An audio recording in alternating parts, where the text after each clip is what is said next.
حضرت مالک بن دینار رحمۃ اللہ تعالیٰ علیہ فرمانے لگے کہ دمشق میں ایک بہت بڑی مسجد تھی جسے حضرت امیر معاویہ رضی اللہ تعالیٰ عنہ نے بنوایا تھا. بڑی سونی تھی، بہت بڑی تھی، شاندار تھی. فرماتے ہیں میری اس پہ آنکھ آ گئی، دل آ گئی. میرا دل کیا کہ میرا قبضہ ہو جائے نا کبھی مسجد پہ. سچے آدمی سچی بات کرتے. کہتے ہیں کہ میرا دل کیا کہ مجھے متولی بنا دیا جائے مسجد کا. یہ سچے لوگ، اور سچ دیکھو کتنا، یہ سچ ہم نہیں بول سکتے. ان لوگوں نے اپنے اوپر کنٹرول کرنا تھا تو انہوں نے زندگی سچ بول کے گزاری. حضرت مالک بن دینار کہتے ہیں میں نے پورا سال اس مسجد میں نمازیں پڑھی، کئی کے دن اعتکاف کیا، قرآن پڑھے. لیکن لوگوں، میرا مقصد اللہ راضی کرنا نہیں، مسجد پہ قبضہ کرنا. متے سال بیت گیا، عشاء کے بعد لوگ چلے گئے اور میں قرآن شریف پڑھ رہا تھا تو مجھے آواز آئی عاطف غائب سے، کب تک تو لوگوں کو دکھانے کے لیے نمازیں پڑھے گا؟ بس کر، سال پورا ہو گیا. فرماتے میری چیخ ہی نکل گئی اور میں کھول کے رویا اور میں تڑپا کہ یار یہ کیا معاملہ ہوا. صرف ایک سربراہی لینے کے لیے میں نے پورا سال نمازیں اپنی ضائع کر دی. آپ فرماتے ہیں کہ پھر میں نے توبہ کی اور ارادہ کیا کہ آج کے بعد فرض مسجد میں پڑھوں گا، پھر لوٹ جاؤں گا. میں باقی نماز اپنے گھر میں پڑھوں گا، مجھے صدارت وزارت نہیں چاہیے، مالک کی رضا چاہیے. آپ فرماتے ہیں کہ میں فجر کے فرض پڑھ کے فوراً اٹھا تو سارے نمازی میرے گرد اکٹھے ہو گئے. انہوں نے کہا حضرت جی آپ نیک آدمی ہے، سال ہو گیا دیکھ رہے ہیں مسجد میں ٹائم زیادہ دیتے ہیں، لہذا چابیاں بھی آپ ہی رکھ لیں، یہ آپ ہی رکھ لیں، ہمارا دل ہے کہ مسجد آپ ہی سنبھالیں. تو آپ فرماتے ہیں کہ پھر میرے آنسو بہہ گئے، میں زور سے رویا. تو مجھے کہنے لگے ہم مسجد دے رہے ہیں، آپ رو رہے ہیں. تو میں نے کہا تمہیں نہیں پتا، تمہیں پتہ نہیں نا، یہ جو تم چابیاں لے کے آئے ہو نا، یہ مجھے دوبارہ آزما رہا. یہ ایک امتحان میرا اور کرنے لگا، اور امتحان کرنے لگا. اب نہیں مجھے چابیاں چاہیے، چابیاں تم رکھو. ہاں اگر جھاڑو کوئی نہ دے تو میرے ذمہ لگانا، میں راضی ہو کے دیا کرو. اٹھ فریدا ستے آتے جھاڑو دے مسیت، اور تو ستا ہے تے رب جاگدا تیری ڈاڈے نال پریت. ضرورت پڑی تو مجھے کہنا، میں جھاڑو دے دوں گا، صفائی کر دوں گا، پر مجھے سربراہی نہ مجھے سربراہی نہیں چاہیے. میں دین مصطفیٰ کے کسی شعبے کی سربراہی نہیں چاہتا، میں تو مدینے والے کی غلامی چاہتا ہوں. اٹھ فریدا ستے آتے جھاڑو دے مسیت، اور تو ستا ہے تے رب جاگدا تیری ڈاڈے نال پریت. قربان جاؤں زمانہ سارا سو جاتا، لیکن آمنہ کے لال مصلی بچھا لیتے. دنیا سو گئی، ساری سب سو گئے. جو خدام تھے، وہ جو غلام تھے، وہ سو گئے. صحیح مسلم میں لفظ ملیں گے، سیدہ پاک فرماتی ہیں او میرے نبی کے غلاموں، میں نے یہ رنگ بھی دیکھا ہے کہ حضور نے اتنا کھڑے رہے، اتنا قیام کیا، اتنا قیام کیا کہ مقدس پیروں میں ورم آ گئے، سوج گئے پیر. اور ساری رات ہی حضور نے نماز پڑھی اور ایک ہی آیت بار بار دہرائی. مسجد نبی میں بلال حبشی نے فجر کی اذان دے دی اور حضور ابھی مصلی پہ تھے. کریم فارغ ہوئے. میں نے عرض کی یا رسول اللہ صلی اللہ علیہ وسلم، آپ کے تو صدقے اللہ اگلے پچھلوں کے گناہ معاف کرے گا. تو حضور نے فرمایا عائشہ تم نے گنوایا ہے نا میرے اللہ کی مجھ پر کتنی رحمت ہے. افلا اکون عبدا شکورا، فرمایا اگر اس نے اتنی نعمتیں دی ہیں تو کیا میں اس کا شکر گزار بندہ نہ بنوں؟ میں شکر گزار بندہ نہ بنوں اس کا؟ پھر اگر اتنی نعمتیں اس نے دی ہیں، مجھے اتنا نوازا ہے، تو پھر میں اس کے سامنے سجدے نہ کروں؟ او میرے بھائی، بڑے قابل فخر لوگ ہیں ہم کہ ہم نبی پاک کے غلام ہیں. ہم قابل فخر ہیں کہ نبی کریم کے غلام ہیں. کیا کبھی اس غلامی کے شکرانے میں بھی 2 نفل پڑھے کہ یا اللہ تیرا شکر ہے تو نے ہمیں حضور کا غلام بنایا؟ یاد رکھیں کہ اپنی روحانی زندگی کو آباد کریں. استغفار پڑھیں، تسبیحات کریں۔ حضرت عبداللہ ابن عمر کو نبی پاک نے فرمایا تھا راجل صالح، یہ نیک بندہ ہے، یہ متقی آدمی۔ حضرت عبداللہ ابن عمر رضی اللہ تعالیٰ عنہ سیدنا فاروق اعظم رضی اللہ تعالیٰ عنہ کے صاحبزادے ہیں، اور ان کی ہمشیرہ سیدہ حفصہ رضی اللہ تعالیٰ عنہ حضور کی زوجہ محترمہ ہے۔ ایک دن اپنی ہمشیرہ سے کہنے لگے کہ نبی کریم صلی اللہ تعالیٰ علیہ وسلم گھر میں آئے نا، اور اگر حضور غم امت میں پریشان نہ ہوں، طبیعت کو حشاش بشاش دیکھو، تو ذرا پوچھنا تو صحیح حضور کا میرے بارے میں کیا خیال ہے۔ حضرت عبداللہ ابن عمر رضی اللہ تعالیٰ عنہ کے بارے میں پوچھا تو سیدہ فرماتی ہیں کہ نبی کریم صلی اللہ تعالیٰ علیہ وسلم نہ زیر لب مسکرائے اور فرمایا حفصہ تیرا بھائی ہے تو اچھا، لیکن میں نے سنا ہے کہ عشاء کی نماز پڑھتا ہے تو فجر تک سویا ہی رہتا ہے۔ او نوجوانوں، 10 بجے تک سونے کی بات نہیں ہوئی، 9 بجے تک سونے کی بات نہیں ہوئی، 11 بجے اٹھنے کی بات نہیں۔ حضور فرمانے لگے میں نے سنا ہے کہ عشاء کی نماز پڑھ کے سو جاتا ہے اور فجر تک سویا ہی رہتا ہے، اسے چاہیے کہ تہجد کے وقت اٹھا کرے، اللہ کی بارگاہ میں حاضر ہوا کرے، آہوزاری کرے، سجدے کرے، عبادت کرے۔ اٹھتا ہے اور فجر میں جا کے اٹھتا ہے۔ حضرت جناب حفصہ رضی اللہ تعالیٰ عنہ کہتی ہے میں نے جناب عبداللہ ابن عمر کو پیغام دیا اور میں نے کہا میرے جوان بھائی سون۔ نبی پاک نے فرمایا ہے تو اچھا، پر تہجد میں نہیں اٹھتا، نفل نہیں پڑھتا۔ او میری ملت کے جوانوں، مزہ نہیں آ جاتا جب ساری دنیا سوئی ہو، ساری دنیا، اور بستر بھی گرم ہو اور نیند بھی پورا غلبہ کر رہی ہو، اور اچانک گھنٹی بجے دماغ میں، آنکھ کھلے، گھڑی پہ نظر پڑے، 3:30 4 بجے کا پیغام گھڑی بتائے، اور کوئی چڑھتی جوانی والا اٹھ کے وضو کرے، اور جب وہ مصلی کھول کے بچھائے تو مدینے والے محبوب کہتے ہیں کہ ہر نماز پہ رب ثواب دیتا ہے، اور جو اٹھ کے تہجد کی نماز پڑھے اسے دیکھ کے تو رب مسکراتا ہے، جو اس کی شان کے لائق ہے، جو اس کی شان کے لائق، وہ مسکراتا ہے، خوش ہوتا ہے کہ میرا بندہ تہجد میں اٹھ گیا، وہ مسکراتا ہے۔ کاش ہماری صبحیں کبھی اپنے مالک کے نام ہو جائے۔ رسول کائنات نے فرمایا، رب کریم فرماتا ہے جب میرا بندہ ہاتھ اٹھاتا ہے نا تو مجھے حیا آتی ہے کہ میں خالی کیسے لوٹا دوں اس کے۔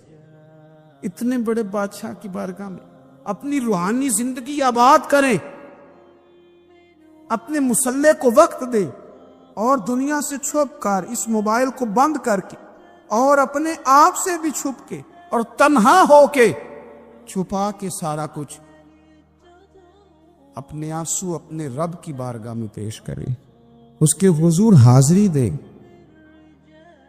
سنو نا ترمذی کی حدیث، اور اسے یاد رکھنا، نبی پاک علیہ السلام نے فرمایا اپنے دکھ لوگوں کے سامنے نہ بیان کر دو،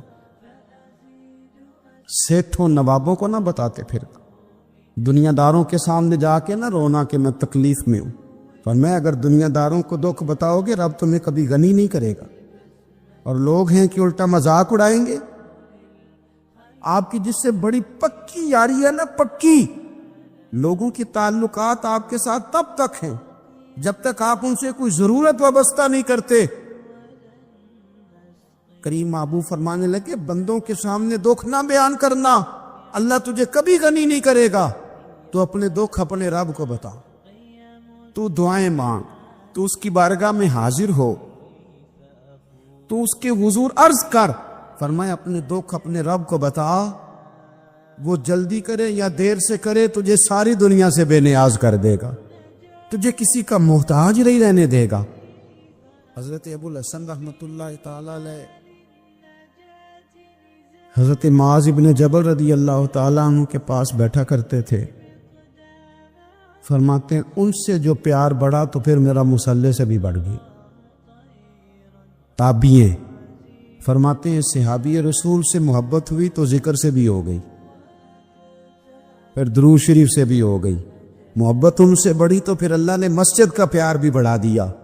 آپ فرماتے ہیں کہ میری ہر وقت طبیعت چاہتی تھی کہ بس اللہ اللہ کروں، بس اللہ اللہ کرو، بس نہ میں ذرا تھوڑی جان چھڑاؤں لوگوں سے، کو 10 منٹ ملے تو میں کچھ 4 نفل پڑھ لوں، میں تھوڑا سا نہ بچوں لوگوں سے، اور مجھے تسبیح ملے تو میں نہ کچھ 400-500 دفعہ استغفار پڑھوں، سبحان اللہ، الحمدللہ، اللہ اکبر، لا حول ولا قوت الا باللہ، میں نہ تسبیحات پڑھوں. فرماتے ہیں کہ بچے تھے گھر میں 6-7، غربت تھی، کام ملتا کوئی نہیں تھا، اور میں کام چور نہیں تھا، کام ڈھونڈتا تھا، پر اللہ کی قدرت کے کام نہیں ملتا تھا. فرماتے ہیں کہ میں نے ایک دن اپنی اہلیہ سے کہا کہ آج میں پھر جاتا ہوں کام ڈھونڈنے. تو میری بیوی بڑی فرما بردار تھی، پر اس دن نہ غربت کے ہاتھوں تنگ آ کے کہنے لگی آج نانا کوئی تو چیز لے کے آیا. تو مجھ سے بچوں کی بھوک نہیں دیکھی جاتی ہے، سب روگاں دا روگ محمد جس دا نام غریبی، کنڈ بلا کے لنگ جاندے نہیں دوست یار قریبی. آج نہ کچھ لے کے آیا تو میں بچے لے کے چلی جاؤں گی. شیخ فرماتے ہیں کہ میں بڑا پریشان گھر سے نکلا، پر میں نے صبح سے لے کے زور تک کام ڈھونڈا، کام ملا کوئی نہیں. تو میرے دل میں خیال آیا چلو کام نہیں ملتا تو اللہ اللہ تو کرے نا، چلو بندوں کی مزدوری نہیں ملتی تو رب کریم کی عبادت ہی کرتے ہیں. فرماتے ہیں کہ میں نے نا فرات کے پانی سے وضو کیا، نہر کے، شدید دھوپ تھی، ساتھ ریت تھی اور ریت تپ رہی تھی. میں نے اپنا رومال وہیں مصلی کے طور پر بچھا لیا، اور فرماتے ہیں کہ زور سے لے کر عصر تک نماز پڑھی، دھوپ بھی پورے زور پہ، پر میرے سجدے کا ذوق بھی پورے زور پہ. فرماتے ہیں سورج بھی چمک رہا ہے اور رب کی عبادت کا ذوق بھی پورے زور پہ. میں سجدہ کروں تو پھر میرا اٹھانے کو جی نہ چاہے. میرے استاد لکھا کرتے تھے، یہ ان کا شعر ہے، وہ کہا کرتے تھے مجھے سوز دے، مجھے ساز دے، اور مجھے نیم شب کا نیاز دے، دم سجدہ خود کو میں توڑ دوں، مجھے ایسا ذوق نماز دے. اور میں تیری بہار کا پھول ہوں، میں کھلا بھی ہوں تو تیرے لیے، مجھے میری شاخ سے توڑ لے، مجھے اپنی زلف کا ناز دے. بھائی فرماتے ہیں کہ عصر تک میں نے نفل پڑھے، دل ڈھلنے لگا، عصر کی نماز پڑھی اور میں وہاں سے چلا. اب میں جب نکلنے لگا تو دل میں خیال آیا کہ چھوٹی چھوٹی دیواریں ہیں گھر کی، بغیر کچھ لیے جاؤں گا تو بیوی دور سے دیکھے گی تو شور کرے گی کہ پھر خالی ہاتھ آ گیا ہے. کہتے میں نے اپنی اسی رومال میں جس پہ میں نے نماز پڑھی تھی نا، رومال میں کیا آخی دے پنجابی جی صافہ، کہتے ہیں اسی میں نا میں نے کچھ ریت بھر لی کہ وہ دور سے دیکھے گی تو سمجھے گی کچھ لے کے آیا ہے. چلو جا کے اسے بتا دوں گا کہ آج پھر مزدوری نہیں ملی. کہتے ہیں وہ ریت لے کر جب میں گھر میں گیا تو پہلے بیوی دروازے پہ کھڑی ہوتی تھی، پوچھتی تھی خالی ہاتھ آ گئے ہو؟ آج میں نے دیکھا تو ہے ہی کوئی نہیں. فرماتے ہیں میں اندر داخل ہوا، سلام لیے، کونے میں نے وہ رومال رکھ دیا اور میں نے آواز دی کہ بھلی مانس کہاں ہو؟ تو وہ کہنے لگی آپ منہ ہاتھ دھو لیں، میں روٹی لے کے آئی. میں نے کہا روٹی کہاں سے آ گئی؟ یہاں تو کئی دنوں کے فاقے، تو کئی دنوں کی غربت ہے، یہاں تو اس گھر میں تو فقیری ہے. فرماتے ہیں کہ وہ روٹی لے کے آئی اور اس وقت کی جو موجودہ نعمتیں تھیں، سمجھ لے سلاد، اچار، ہر چیز ساتھ لائی. میں نے کہا کہ بچے کہاں گئے؟ کہنے لگی وہ کھانا کھا کے کھیلنے گئے، آپ کھانا کھا لیں آ جاتے. کھانا اس نے چن دیا. میں نے حیرت انگیز لہجے میں ساری نعمتیں اپنے دسترخوان پہ دیکھ کر کے بیوی سے پوچھا یہ کہاں سے آیا کھانا، بچوں کو تو نے کہاں سے کھانا کھلایا، یہ سارا کچھ کیسا ہے؟ کہنے لگی پتہ نہیں آج آپ کس کریم کی مزدوری کرنے چلے گئے تھے، پتہ نہیں کس کریم کی، میرے گھر میں تو اتنی نعمتیں آئی ہیں کہ مجھ سے سنبھالی نہیں جا رہی، اتنا اناج ہے، اتنا گندم ہے، کس کریم کے دروازے آج چلے گئے تھے؟ یہ کہتے کہتے وہ اٹھی اور اٹھ کر کے کہنے لگی پہلے ہی بڑا کچھ آیا تھا، اب کیا لے آئے ہو؟ اور جا کر کے نا اس نے وہ ریت والا رومال کھولا، کہنے لگے میں تو لے کے آیا تھا ریت، تو میرے رب نے اسے بھی سونے اور ہیرے بنا دیا تھا۔ میرے نبی پاک صلی اللہ تعالی علیہ وسلم نے فرمایا ہر چیز اپنے رب سے مانگ، ہر چیز مانگ، ہر چیز مانگ۔ یا رسول اللہ کیا کچھ؟ میرے محبوب نے فرمایا تیرے گھر میں نمک بھی ختم ہو جائے تو وہ بھی اپنے رب سے مانگا کر، تو مانگنا وہ تجھے دے گا، تو اس کی بارگاہ میں کشکول طلب دراز تو کرنا۔ ایک بزرگ فرماتے ہیں میں نے دعا مانگنے کا طریقہ اپنی بیوی سے سیکھا، دعا مانگنے کا طریقہ اپنی، سیکھنے والے تو اپنے بچوں سے بھی سیکھ لیتے ہیں، سیکھنے والے تو ہر ایک سے سیکھتے ہیں۔ وہ کہتے ہیں میں نے دعا مانگنے کا سلیقہ اپنی بیوی سے سیکھا ہے۔ حضرت وہ کس طرح؟ فرمانے لگے میری بیوی نے نا مجھے کوئی کام بتایا، کچھ پیسوں کی ضرورت کے لیے کہا، تو میں نے اسے کہا کہ بھئی ابھی میرے پاس نہیں ہے، کچھ دنوں میں آتے ہیں تو میں دے دوں گا۔ عورتوں کی عادت ہوتی ہے وہ بار بار یاد کراتی ہیں، 2-4 دنوں کے بعد پھر اس نے کہا حضرت وہ میں نے کہا تھا کچھ پیسے، میں نے اسے کہا کہ ابھی میرے پاس نہیں ہے، کچھ دنوں میں ملتے ہیں تو میں تمہیں دے دوں گا۔ اس نے کچھ دنوں کے بعد پھر کہا حضور وہ میں نے کچھ پیسے کہے تھے۔ فرماتے میں نے ڈانٹ دیا، میں نے کہا کہ کیا تو روز مجھے شرمندہ کرتی ہے، کہا نا میرے پاس نہیں ہے، ہوں گے تو دے دوں گا، تو روز یاد کراتی ہے۔ فرماتے اس نے پہلے تو میری ڈانٹ کو سہا، پھر میرے سخت جملوں نے اس کی آنکھوں میں آنسو پیدا کر دیے، پھر اس نے اپنے آنچل میں اپنے اس دکھ کو سمیٹا، اور پھر اس نے ایک جملہ کہا تو میں رو پڑا، اور مجھے اپنے رب سے مانگنے کا طریقہ آ گیا۔ مجھے کہنے لگی حضرت جی آپ نے ڈانٹ دیا، میں نے سہ لیا، پر آپ ہی میرے شوہر ہیں، بتائیں نا آپ سے نہ کہوں تو میں کس سے جا کے کہوں؟ فرماتے ہیں میں رو پڑا، اور میں کھل کے رویا، اور میں تڑپ کے رویا، اور پھر میری سسکیاں بند گئیں۔ تو مجھے کہنے لگی آپ کو کیا ہوا؟ میں نے کہا مجھے بھی دعا مانگنی آ گئی ہے، جب میں اسے کہوں گا نا اللہ تو ہی میرا رب ہے، میں تجھ سے نہ کہوں تو میں کس سے جا کے کہوں؟ میں کیوں کسی بندے سے سوال کروں؟ میں کیوں کسی دنیا دار سے کہوں؟ میں تیرے بندوں کا، نیک بندوں کا وسیلہ لے کے، تیرے محبوب کی غلامی لے کے تیری بارگاہ میں آئے، تجھ سے نہ مانگوں تو کس سے مانگوں؟ سمجھ آ گئی ہے؟ جب میں اس رنگ میں مانگوں گا تو تیرا رب میرے اوپر بڑا ہی فضل فرمائے گا، وہ میرے اوپر بڑی رحمت کرے گا، وہ میرے لیے آسانیاں کرے۔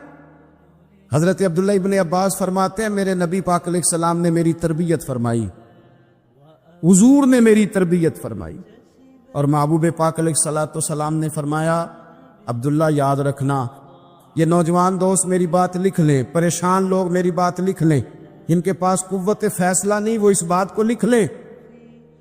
حضرت عبداللہ ابن عباس فرماتے ہیں میرے نبی پاک علیہ السلام نے مجھ سے فرمایا تھا عبداللہ سن، اگر ساری دنیا مل کے تیرا کوئی نفع کرنا چاہے، کر نہیں سکتی جب تک میرے رب کی رضا نہ ہو، اور فرمایا ساری دنیا مل کے تیرا کچھ بگاڑنا چاہے تو عبداللہ بگاڑ نہیں سکتی جب تک رب کریم کی حکمت کا تقاضا نہ ہو۔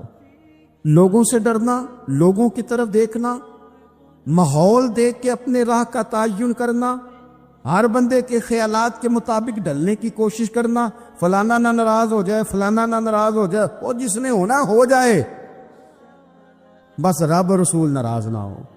اپنی زندگی میں اپنے مالک کو مولا جان کے، بل اللہ مولاکم، اللہ تمہارا مولا ہے، وَهُوَ خَيْرُ النَّاصِرِينَ، وہ بہترین مددگار ہے۔ توجہ جب بھی کریں رب کی جانب کریں، اپنے دل کا قبلہ درست رکھیں، سوچوں کے زاویے سیدھے رکھیں۔ میرے بھائی، مالک جب بندوبست کر دے نا، جب مالک بندوبست کرتے پھر ایسا بندوبست کرتا ہے کہ لوگوں کے پاس نا چارہ نہیں رہتا۔ حضرت مریم رضی اللہ تعالی عنہا پاک باز تھی، مسجد میں رہی تھی، پر مالک کی حکمت کے تقاضے بڑے عجیب ہے نا۔ پھر جناب مریم کو اللہ تعالیٰ نے بغیر شوہر کے اولاد عطا کر دی۔ یہ بات یہ ایسی تھی، وہ کسی نے کہا تھا کہ مخلوق تو فنکار ہے اس درجہ کے پل بھر میں سنگے در کعبہ سے بھی اصنام تراشے، تم کون ہو کیا چیز ہے داغے کبابی، لوگوں نے تو مریم پہ بھی الزام تراشے۔ تو لوگوں نے کہا کدھر سے لے آئی بچہ، تیرا باپ تو ایسا نہیں تھا، کہاں سے لے آئی؟ اللہ کرے میں آپ کو سمجھا سکوں، ذرا اپنے آپ کو وہاں کھڑا کریں کہ ایک پاک باز عورت، پاک باپ کی بیٹی، طیب ماں کی بیٹی، اور اللہ کے گھر میں پرورش پانے والی خاتون، ایک وہ وقت اور ایک یہ وقت کہ اس عورت کو کٹہرے میں کھڑا کر کے پوچھا جا رہا ہے کہ معاذ اللہ تیری گود میں بچہ جائز نہیں ہے، کہاں سے لائی ہے؟ اب خود سے صفائیاں بندہ کتنی کو دے، کتنی کو وضاحتیں کرے۔ اور میں نے تو اپنی زندگی میں دیکھا ہے زیادہ وضاحت دینے والے کو بھی لوگ جھوٹا سمجھنے لگ جاتے ہیں، زیادہ وضاحت دینے پر بھی لوگ کمزوری کا اظہار سمجھتے ہیں کہ کمزور پڑ گئے۔ آپ صلح کی کوشش کرتے ہیں، سامنے والا بزدل سمجھ لیتا ہے، زیادہ وضاحتیں بھی کمزور کر دیتی۔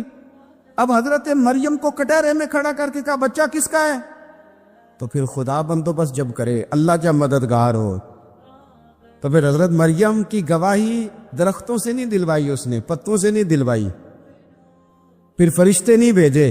حضرت مریم کہنے لگی مجھ سے نہ پوچھو، وہ جو پنگوڑے میں ہے اسی سے پوچھ لو، ان سے پوچھو نا، وہ کون ہے پوچھ لو، ان سے کر لو سوال۔ انہوں نے کہا پنگوڑے میں چند دنوں کا بچہ، یہ جواب دے گا؟ مددگار تھا رب، ان کی برات کا اعلان کرنا تھا مالک نے، اور جب مالک اعلان کر دے، جب مالک تیری صفائی دینا چاہے، جب مالک تجھے دنیا کے سامنے نکھارنا چاہے، تو پنگوڑے میں لیٹے حضرت عیسیٰ بول کے کہنے لگے انی عبد اللہ آتانی الکتاب، فرمایا میں اللہ کا بندہ ہوں، رب نے مجھے کتاب عطا کر کے نبی بنا کے دنیا میں بھیجا ہے،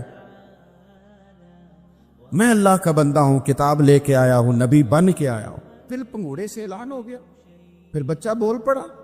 اور یہ ایک دفعہ نہیں بات ہوئی، یہ بنی اسرائیل میں ایک جریج نام کے شخص بھی تھے جو نماز پڑھ رہے تھے، بعض نے لکھا ہے نفل نماز تھی، اماں نے پکارا تو آئے نہیں، تو ماں کے منہ سے نکل گیا تو اتنی دیر تک مرے گا نہیں جب تک کسی بے حیا عورت کا منہ نہ دیکھ لے۔ تو وہ عبادت گزار تھے، لیکن لوگوں نے ان کی عبادت، ریاضت، پرہیزگاری کو نہیں دیکھا، بس ایک عورت کو بھیج کے الزام لگوا دیا۔ وہ عورت آیا جایا کرتی تھی، اب آ جاتی ہیں عورتیں، مسئلہ پوچھنے کی نیت سے بھی آ جاتی ہیں۔ ماحول میں کچھ جگہ ایسی بھی ہیں جہاں عورتیں دم کرانے کے بہانے آ جاتی ہیں۔ وہ خاتون آتی جاتی تھی، اس خانقاہ پہ، آستانے پہ، یہ بخاری میں موجود ہے، پر اس نے کہا میری گود میں جو بچہ ہے یہ انہی کا ہے۔ مجھے بتائے کیسے بندہ وضاحت دے؟ حالات خراب ہو گئے، لوگ کٹیا جلانے لگے، ماحول اور طرح کا بن گیا۔ میرے نبی پاک علیہ الصلوۃ والسلام فرماتے ہیں پھر اس رب کے بندے نے کہا مالک تو کریم ہے، تیری مشیت کا تقاضا آیا جو میری ماں نے جملے بولے تھے، پر اب میں وضاحت دینے کے قابل نہیں رہا، اب تو ہی کرم کرے گا تو دروازہ کھلے گا۔ تو وہ چند دنوں کا بچہ پنگوڑے میں بول کے کہنے لگا میں اس درویش کا نہیں، میں تو فلانے چرواہے کا بچہ ہوں، وہ جو بکریاں چراتا ہے۔ رب کی مدد کو پکاریں، اپنے ساتھ اپنے مالک کی مدد کو شامل کریں، تھوڑے رزق پر بھی گزارا اچھا ہونے لگ جائے گا۔ سارے لوگ آپ کو گرانے کی تدبیریں کر رہے ہوں گے اور مالک آپ کو عزتیں عطا فرما دے گا، اس کی بارگاہ سے حکمت کا تقاضا اور ہو جائے گا۔ ہم نے ساری زندگی لوگوں کو راضی کرنے میں گزار دی، ساری زندگی بڑھاپا آ گیا بچوں کو پالتے، اور بچوں نے آخری عمر میں کہہ دیا ابا اگر کوئی ڈھب کا کام کر لیتے تو آج ہمارے دن بھی پھر نہ جاتے۔ ساری زندگی گزار دی بہن بھائیوں کو راضی کرنے میں، ساری زندگی گزار دی ذمہ داریاں اٹھانے میں، ان کو 99 دفعہ دیا، ایک دفعہ نہیں دیا تو انہوں نے کہہ دیا تو نے تو کبھی دیا ہی نہیں، تو تھا ہی نہیں۔ ساری زندگی محلے داروں علاقے والوں کو راضی کرنے میں گزار دی۔ اور میں نے ایسے لوگ بھی دیکھے دین کے لیے وقت گزارا، لیکن جب بڑھاپے میں دانت کام نہ کرتے تھے تو وقت کے مفتیوں کو بھی مسجدوں کی کمیٹیوں نے کہہ دیا اب آپ کی سمجھ نہیں آتی، ہم نے خطیب کو یور رکھنا ہے، نہ دیکھو دنیا کی طرف، دنیا رلا دیتی ہے، نہ راضی کرو بندوں کو، بندے تھکا دیتے، نہ پیچھے بھاگو ہر وقت دنیا داروں کے، یہ انسان کو کمزور کر دیتے ہیں۔ وہ تو کریم ہی بڑا ہے، 2 آنسو زمین پر بعد میں گرتے ہیں، بندے کے گناہ سارے پہلے معاف فرما دیتا ہے۔ اللہ کی مدد کا حصول، اپنے مالک کی مدد کی طرف بڑھنا، آپ کو بدر کی جنگ بھی یہی درس دے گی، آپ کو احد کا میدان بھی یہی سبق دے گا، فتح مکہ بھی یہی سبق دے گا۔ میرے دوستو، جب رب مدد فرمائے، جب اللہ مددگار بنے، دوستوں سے ایک بات اکثر کرتا ہوں، میں کہتا ہوں کہ جتنے درد سے آپ امیر کو اپنی کہانی سناتے ہیں نا،